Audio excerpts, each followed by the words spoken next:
听说过苗族版魂断蓝桥吗？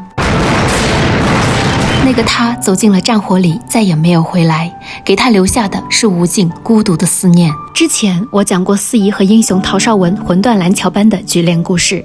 当我回到马关的苗寨，我发现边城处处是蓝桥。今天我去边关罗家坪拜访的这位老人叫王玉仙，她今年82岁了。她10几岁就与丈夫熊秉安结婚，新婚不久，对越自卫反击战爆发，战争一线就在离苗寨不到1公里的地方。没有国，哪里来的家？为了保护心爱的家园和家人，熊秉安毅然成为了一名军人，勇敢地走上了前线，最终壮烈牺牲。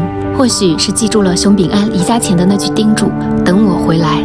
无儿无女的她一直苦苦等着，至今未改嫁。我们去寻王奶奶2次都扑了空，上次她去赶集了，这次不肯放弃的我们依着村民的指引，一路来到了罗家坪山背后的农田里。边疆云海的翻滚之下是陡峭的石崖山田，我们年轻人一路踩着泥巴石子路，手脚并用的走都打滑，更别提他一个80多岁的老人。每天都通过这样的小路来种菜种地，是非常的不容易啊，一个人的生活。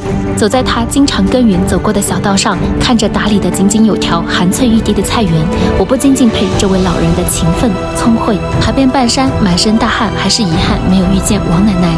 返回他家时，发现王奶奶早已先我们一步抄写路径道回了家。我们发现罗家坪升级重建后，家家户户都筑起了新房，只有王奶奶家还是加固的危房。通过沟通才发现，原来在脱贫攻坚、清除危房期间，王奶奶一直不愿意改造危房。王奶奶始终认为自己的丈夫会回来，她也一直等着他。她害怕房子改了，爱人就找不到家了，所以就一直独自坚强守着这个家。后来经过政府的开导，王奶奶才同意对房屋进行加固改造，才有了我们今天依然能够看到的这座苗族传统老屋。王奶奶现在已经听力不大好了，生活轨迹也就家园、田地与集市。